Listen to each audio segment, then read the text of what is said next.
আইন কি অবজ্ঞা! বালুরঘাটে আবাসের ঘর নিয়ে চেয়ারম্যানের হুঁশিয়ারিকে উড়িয়ে দিলেন তৃণমূলের প্রাক্তন নেতা পত্নী। জানা গেছে 2020 সালে শহরের 16 নম্বর ওয়ার্ডের প্রাক্তন তৃণমূল কাউন্সিলর পিন্টু হালদারের ভাই ঝন্টু হালদার সরকারি আবাস যোজনার আওতায় ঘরের জন্য চতুর্থ কিস্তির টাকা পান, কিন্তু আজও সেই ঘর অর্থ সমাপ্ত অবস্থায় পড়ে রয়েছে। অভিযোগ উঠেছে কোনো এক অজানা কারণে কাজ বন্ধ রয়েছে। বুধবার এই খবর পেয়েই ঘটনাস্থলে পৌঁছান বালুরঘাট পুরসভার বর্তমান চেয়ারম্যান অশোক মিত্র। কিন্তু পরিস্থিতি আরও ঘোলাটে হয় যখন প্রাক্তন কাউন্সিলরের স্ত্রী সুজাতা হালদার চেয়ারম্যানের হুঁশিয়ারি সোজাসুজি উড়িয়ে দেন। 7 দিনের মধ্যে ঘর সম্পূর্ণ না করলে আইনি পদক্ষেপ নেওয়া হবে, এমনটাই নির্দেশ দেন চেয়ারম্যান। কিন্তু সুজাতা সেই সতর্কতাকে হেলাই উড়িয়ে দিয়েছেন। শুধু তাই নয়, আইনি নোটিশের কথা শুনে বেজায় চটে যানও তিনি। তার কথাকে যে তিনি কোনো গুরুত্ব দিচ্ছেন না, চেয়ারম্যানকে তাও বোঝানোর চেষ্টা করেন তিনি। চেয়ারম্যানের সামনে দাঁড়িয়ে প্রাক্তন তৃণমূল কাউন্সিলরের স্ত্রীর এমন আচরণে হতবাক হয়েছেন পুরকর্মীরাও। একদিকে যেখানে শহরের 115 জন উপভোক্তার বিরুদ্ধে আইনি নোটিশ পাঠানোর সিদ্ধান্ত নিয়েছে পুরসভা, সেখানে প্রাক্তন কাউন্সিলরের পরিবারের এমন মনোভাবকে একাধিক প্রশ্নের মুখে ফেলেছে। সুজাতা হালদার বলেন, ঘরটি তার দেওর ঝন্টু হালদারের। সরকারি ওই টাকা দিয়ে ঘর সম্পূর্ণ তৈরি সম্ভব নয় বলেই আটকে রয়েছে। কি বললো মানে যা বললো শুনলেন তো আপনারা নিজেরাই।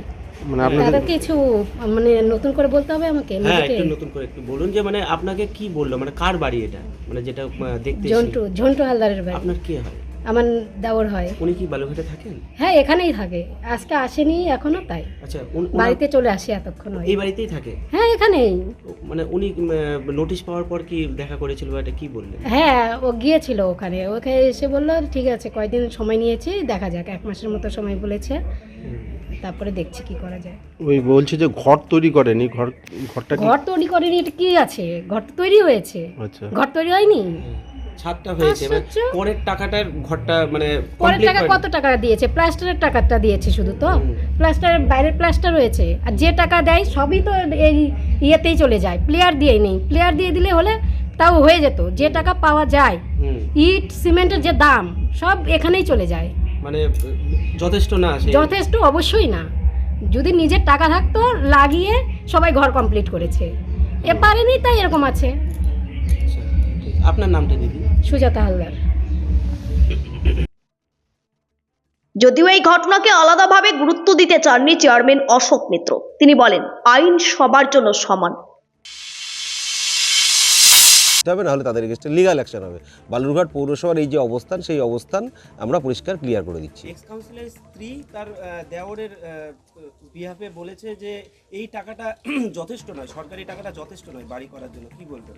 দেখুন, এক্স কাউন্সিলরের স্ত্রী কি বলেছে আপনাকে আমি বলতে পারবো না, তবে এক্স কাউন্সিলরের যিনি ভাই, তার নামে বাড়ি অ্যালট হয়েছে, তো স্বাভাবিকভাবেই তার ভাইকে আমরা পাইনি, তার বাড়িতে তিনি ছিলেন না।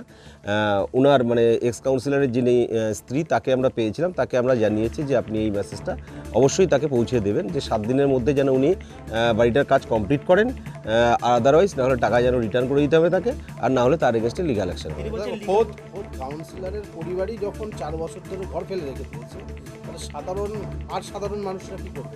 না, দেখুন, বিষয়টা হচ্ছে যে কাউন্সিলর, সেই কাউন্সিলরের মানে বিগত দিনের ভূমিকা এবং হচ্ছে বর্তমান সময়কার ভূমিকার এর একটু তারতম্য রয়েছে, সেটা আপনারাও জানেন। তো স্বাভাবিকভাবেই যে এক্স কাউন্সিলরের ভাই মানে যে সে আইনের ঊর্ধ্বে, সেটা নয়। আইন সবার জন্যই সমান, তো স্বাভাবিকভাবেই তিনি এক্স কাউন্সিলরের ভাই হতে পারে। তিনি যখন বাড়ির টাকা পেয়েছেন, স্বাভাবিকভাবেই তাকে বাড়ির কাজটা কমপ্লিট করতে হবে, নাহলে তাকে টাকা ফেরত দিতে হবে, নাহলে তার এগেইনস্টেও লিগ্যাল অ্যাকশন হবে। পুরসভা কি নোটিশ ধরাচ্ছে? 100% অলরেডি ওনাকে নোটিশ অলরেডি ইস্যু করা হয়েছে। এই ধরনের 115 জন বেনিফিশিয়ারি যারা রয়েছেন, তাদের প্রত্যেককেই আমরা, কাউকে 1 বার, কাউকে 2 বার বা কাউকে 3 বার পর্যন্ত নোটিশ ইস্যু হয়ে গেছে।